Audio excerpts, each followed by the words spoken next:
जय माता दी दोस्तों, आप सभी का हमारे YouTube चैनल में बहुत बहुत स्वागत है। दोस्तों, जिस प्रकार से हमारे जो चक्रों को जागृत करने की सीरीज़ चल रही है उसमें आज अंतिम चक्र पे बात होगी। जो अंतिम चक्र है उसे हम इंग्लिश में क्राउन चक्र कहते हैं और हिंदी में थोड़ा नाम टिपिकल लगता है, सहस्त्रार चक्र, यानी हज़ारों पंखुड़ियों वाला चक्र जो यहाँ है।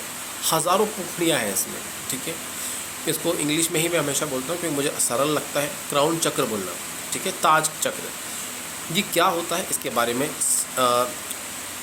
कम शब्दों में ही मैं पूरी टिप्पणी दे दूंगा। देखिए, सहस्त्रार चक्र क्या है, यानी क्राउन चक्र क्या है। एक दरवाज़ा है जो ये यहाँ पर होता है, बीचों बीच, जहाँ पंडित लोग चुटिया रखते हैं, यहाँ बीचों बीच होता है एक दरवाज़ा है, ठीक है। इसका जो एलिमेंट है वो आकाश तत्व है, ठीक है। आकाश तत्व ही है, ये भी आकाश था और ये भी आकाश है, ठीक है। इसका कलर डार्क ब्लू था, यानी रॉयल कलर का ब्लू, लेकिन इसका कलर है पर्पल कलर, ठीक है। पर्पल कलर का होता है ये, ठीक है। इस दरवाजे से ही सारी शक्तियाँ इंटरनल जाती हैं। आपने देखा होगा जब हम बड़े बुजुर्गों के पैर छूते हैं तो हमारे सर पर हाथ रख के आशीर्वाद देते हैं।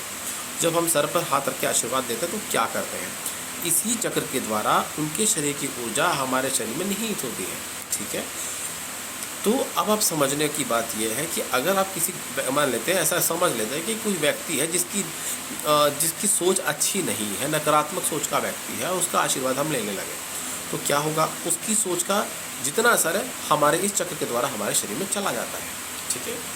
तो अब ये समझना है कि ये चक्र एक्टिवेट कैसे होता है, इसका क्या वर्कआउट है। मैंने आपको क्लियर कट बता दिया कि ये सिर्फ दरवाज़ा है, ठीक है। एक सिर्फ दरवाज़ा है, लेकिन इसका बहुत इंपॉर्टेंट चक्र ये इसलिए भी है क्योंकि जब कुंडली अगर कोई जगाता है, ठीक है, तो यही चक्र आखिर में जाके खुलता है और वो व्यक्ति अमर हो जाता है, ठीक है। अमर होना मीन्स उसका कोई तोड़ नहीं होता, फिर उस व्यक्ति का कोई तोड़ नहीं होता जिसने इसको जगा लिया। और आज की इस कलयुग में इस चक्र को जगा पाना इतना सरल नहीं है, ठीक है। इसको जगाने के लिए आपको दीन दुनिया सब छोड़नी पड़ेगी, जंगलों में भटकना पड़ेगा, कई वर्षों तक तपस्या करनी पड़ेगी, उसके बाद जाके कहीं ये चक्र जागेगा।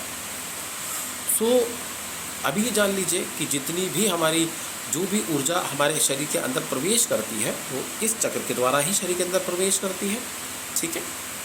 चाहे वो पॉजिटिव हो चाहे वो नेगेटिव हो। इस चक्र का बीज मंत्र है ओम, और इसको ऐसा इमेजिन करना है कि आपके सर पे एक ताज रखा है और ये ताज पर्पल कलर का है। बहुत सुंदर ताज की इमेजिनेशन कर लीजिएगा और इमेजिन कीजिएगा कि आप ये क्लॉकवाइज आपके शरीर में घूम रहा है, आपके सर के ऊपर घूम रहा है क्लॉकवाइज, ठीक है।